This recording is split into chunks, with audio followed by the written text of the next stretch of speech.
Hi, I am Reja-e Busailah, and this is my YouTube channel, which I will be using for reading my poems. Um, I don't know how it will go, but I like it, and really I am doing it at the suggestion of some of my friends, actually at the insistence of some of my friends. We will see how it goes, but I would like very much to have your input, your comment, your suggestion, and I would love to see you listen to this poetry and see how you like it. My poetry is not going to be, the same kind of poetry. There will be all different kinds of poems, as you will see. And I will read one poem a week, and I will make comments, some comments, what I would consider relevant comments on the poem. And that's it, and we will see. Thank you.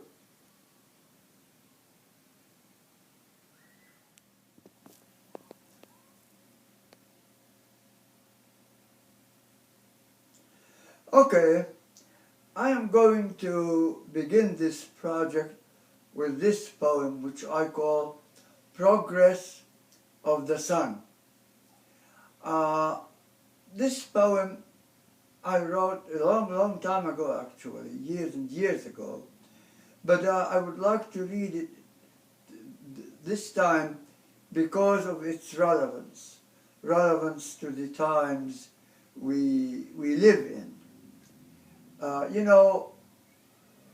People say East is East and West is West, and they'll never meet again, and I say no, at least in this poem.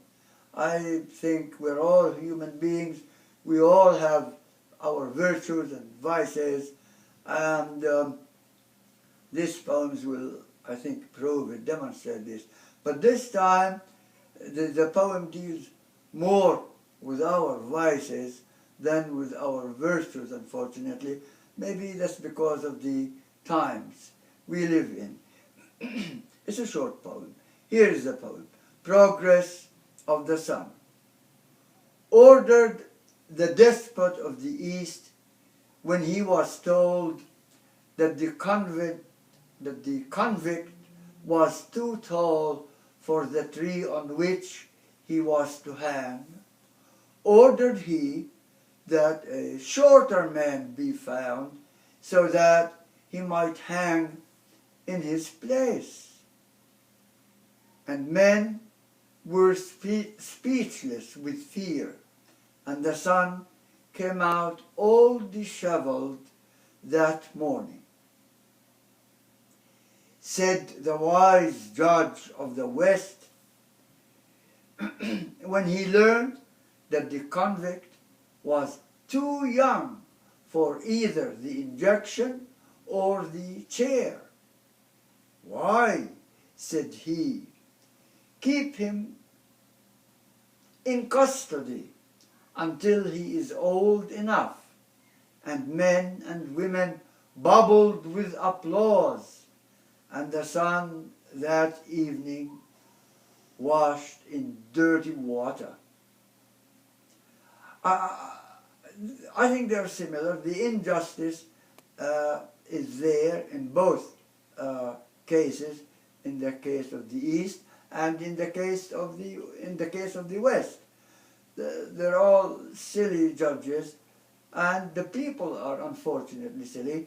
In the case of the people of the East, when they hear the judgment of the despot, they're afraid. They're scared.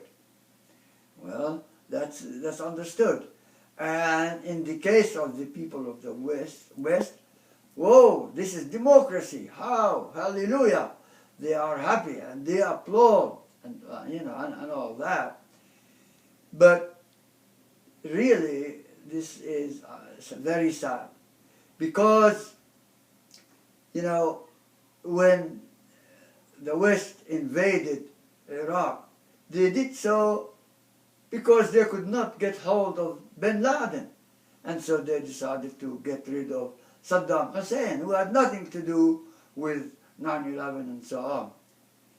And as for the judgment of the Western judge, this I took really from the papers. I didn't make it up.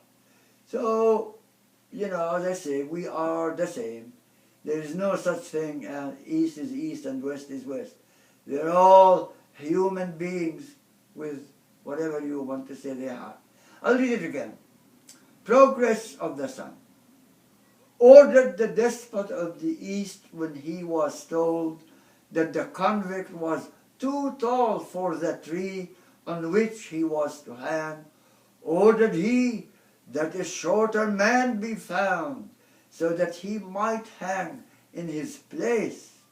And men were speechless with fear, and the sun came out all dishevelled that morning. Said the wise judge of the West, when he learned that the convict was too young for either the injection or the chair, "Why," said he, "keep him in custody until he is old enough." And men and women bubbled with applause, and the sun that evening washed in dirty water. I hope you like it, and I would love very much to hear from you, and very plainly and clearly and frankly. Thank you very much, and see you next Sunday. Bye-bye.